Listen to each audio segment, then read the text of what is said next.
Students, good morning all of you. I hope you all are well. Now we will start our chapter which I have covered in your class also, but I am teaching you from the basic.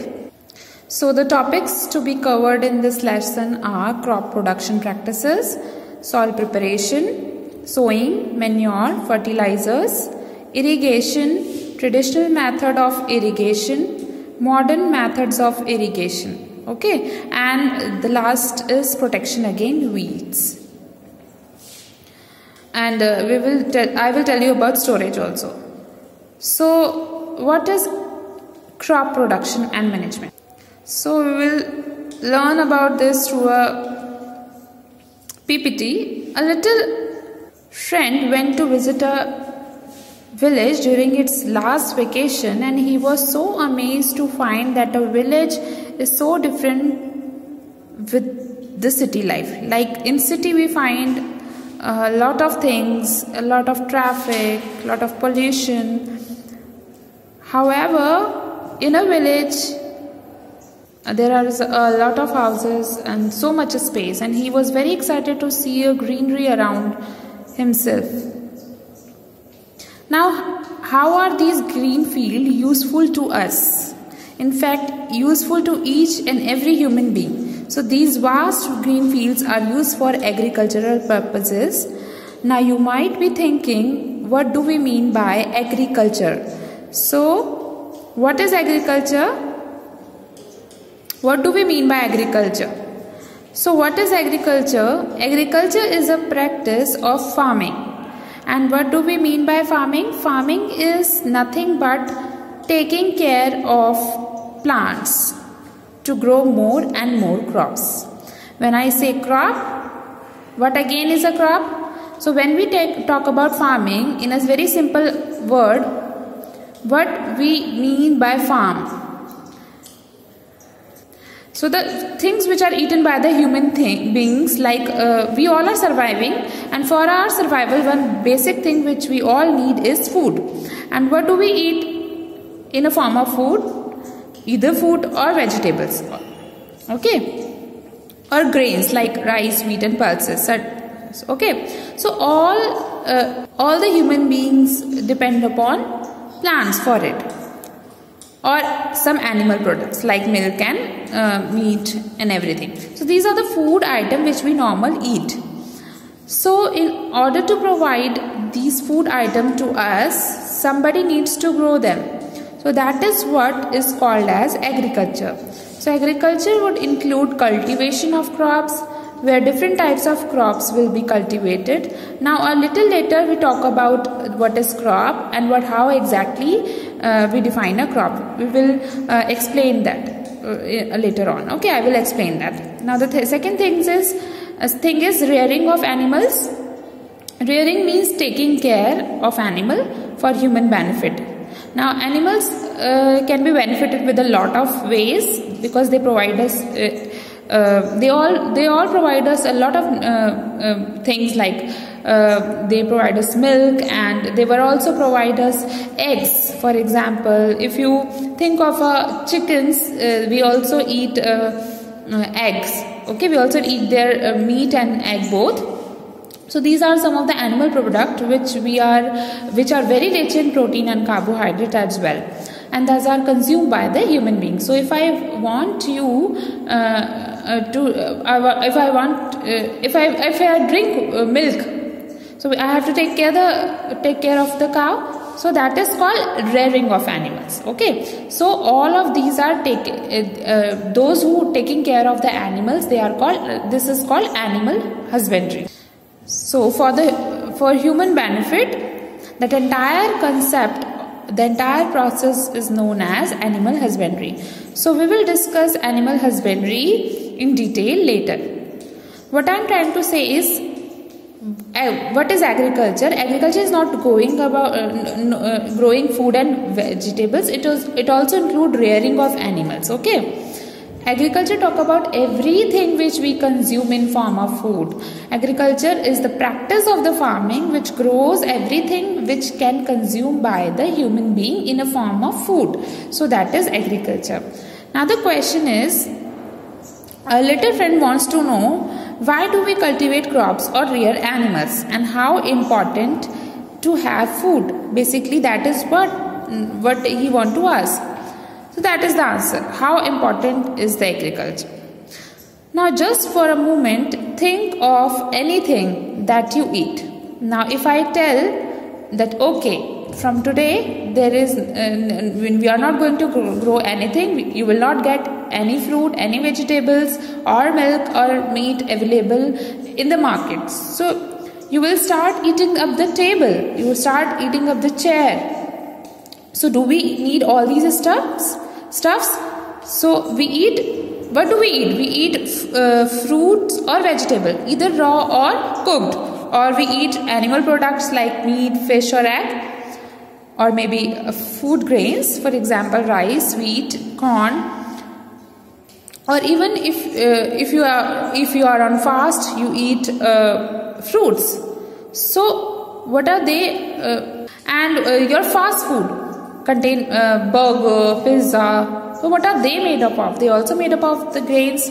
Okay, they all are derived from some of the fruits flavor, or directly or indirectly we depend on the basic fruits and vegetables or cereals for these things. Okay, so whatever we eat or drink, or in fact the food items on the basis of which we are able to survive, they all need to be produced at the same time. Now just think about it. We all eat food and vegetables and some of these stuffs. Okay.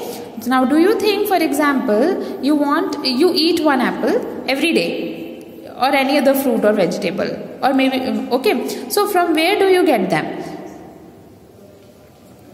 Where you get the vegetables?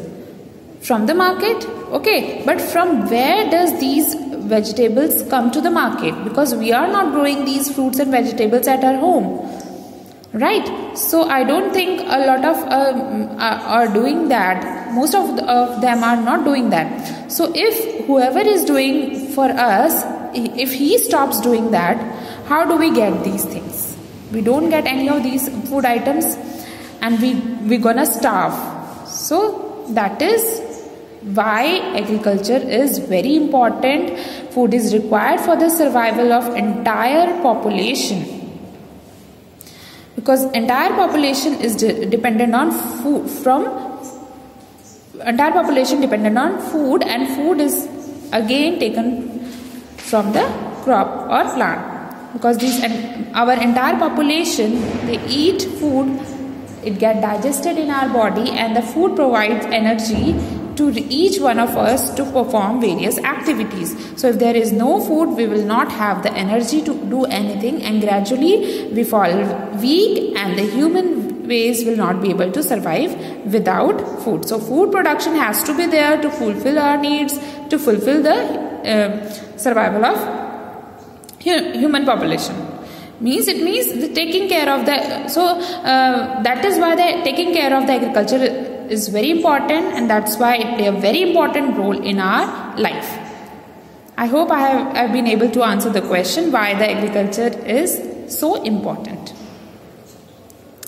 So our focus in this lesson is going to be basically on three things: food production, food storage and food distribution. So now are we all set to learning about each of this? Okay. So with this brief introduction, we will first talk about food production. Now just now we talk about agriculture. Now you might be interested to know that how did agriculture evolve? How this entire concept of agriculture came up. Okay, so how did concept of agriculture started? So if we look back in our history, we see that our ancestors, how they get food. There is no cultivation long time back. So how they used to obtain their food? primarily by hunting. So they use some man-made weapons which is sharp, which are having sharp ends, and they kill the animals and eat them directly. And there is no process of cutting into pieces and frying and roasting. So all those things were not there that time. So they directly used to hunt animal and feed on them. So that is one way they used to obtain food, and the other way is eating fruit, raw fruits. Okay. So these way through which they obtain their food. They are obtain food for themselves and they survive. But with time they learn to cultivate land and produce crops, and that is what we do today. So over a period of time, so they gradually learn better things, better ways of growing crops. So thereafter came a different crops like wheat, rice, and etc. And that's how we have reached today, where we have arrived. We take our food, and they all are being cultivated by the farmers. So this is the concept of agriculture. So from the very initial days the concept was there, but gradually over a period of time the people started learning things. So even if you see today, now also there are so many improvements which are happening day by day, because the population is increasing very rapidly. So crops need to be increased. So new techniques are coming with time, and better techniques, faster techniques, more efficient techniques have been take place to make agriculture better, to increase the crop productivity. So that's why this improvement is continuous process, and it keeps happening all the time. So this is how the agriculture evolved. So now let us start understanding the three important focus of ours in this lesson. So we are going to talk about crop yield, crop production, crop improvement. So everywhere you see a common word, that is crop. Now our little friend might be curious to understand how do we define a crop, because crop is everywhere. So crop is a plant that is grown on a large scale commercially. Now if you have just one plant growing in your garden, then you do not say that I am cultivating a crop, okay, because that is not a crop.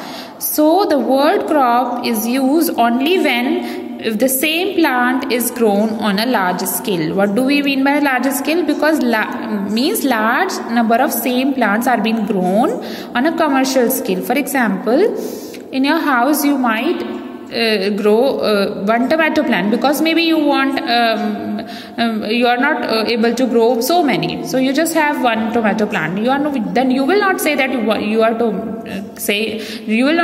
are cultivating tomato, because crop is also only used when you are growing multiple tomato plant for commercial purpose. Okay, so when 100 or 1000 tomato plant are growing in a field, then you are saying that you are cultivating a crop tomato in your field. So basically one plant will always be called as a plant, and when you have 100 of the same plant then being grown in for a commercial purpose, then you say it as a crop. So there are many different types of crops that has been cultivated. For example, if I talk about pulses, so I hope the screen is visible to you, where you can see the gram, pea, black gram and Greek gram. So these are all pulses in different form. So there are many which we can eat pulses in a different way. So in next is cereals, where we have rice, wheat, maize and millets. Okay. We again have some oil seeds. These oil seeds are good source of proteins. For example, groundnut, castor, soya bean, sesame, not sesame, sesame, and then linseed. It contains oil, and oil as well extracted from these seeds also. Then fruits, then vegetables. So these are all the category of crops. Okay, so there are many different cropping pattern in India. So if I'm currently talking about India, I have taken India as an example, but but then everywhere, based on the climatic condition, cropping pattern has been followed, because every different places have a different climate. So if we talk about India, here also we have different seasons. So if we talk about India, it has so many different seasons. For example, during the months of April to June, April, May, June, it has hot summer where there's too much of sunlight and it is very hot, whereas it is followed by the monsoon, which is also called rainy season, where too much of rain is there. And this weather lasts for around July to September, and that's the time where we have monsoon. So this monsoon in turn is again followed by the winter, and the period between winter and monsoon is the kind of the period after summer and before winter, that period where monsoon is also take place. So that is autumn. And the last is December, where it comes the winter season. So winters start from November and or December to the March, and again from April this summer season came. So that's how you have the weather. Like initially you have summer from April to June, then you have rainy season or monsoon, whatever you call, and then there you have a winter season, and again you have summer seasons, and this cycle goes on. Okay, and in the period between summer and winter you have an autumn also. Okay, so that's how the season are there in India. So some plants grow well in some season, another plant grow well in another season. So if you take an example, let us suppose that plants like maize, soybean, sugarcane, they need more water. So for their cultivation, whereas the plants like rice, potato, they need rice need more water, wheat needs less water. Okay, so if you take an example of maize or sugarcane, so these plants need more water. So the requirement of water, the requirement of sunlight, everything varies from plants to plants. So if a plant need more water, so it is better to grow it in a rainy season so that they can get more water. If a plant want less water, so it is better to grow it in a summer season. So depending upon the requirement of the crop, it should be grown in different season. Similarly, mostly green plants need sunlight because they perform photosynthesis in the presence of sunlight.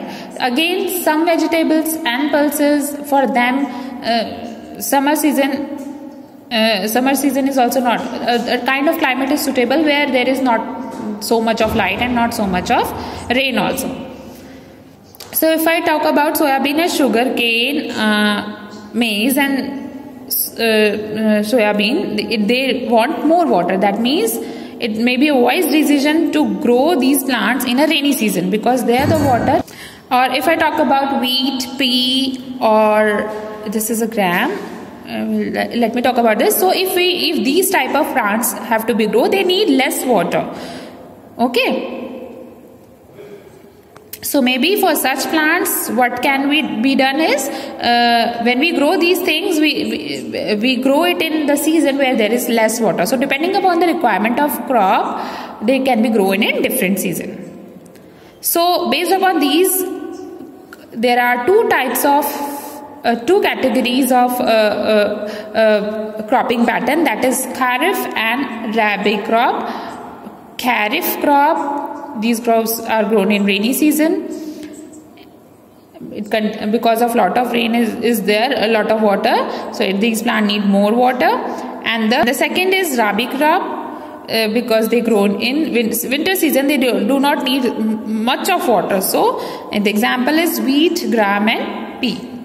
So this is all for today. In the next class, in the next video, I will explain about these crops pattern in detail. Thank you, students. Now you have to do the homework also, which I will provide you in the form of worksheet. You have to do that in your fair notebook. Thank you.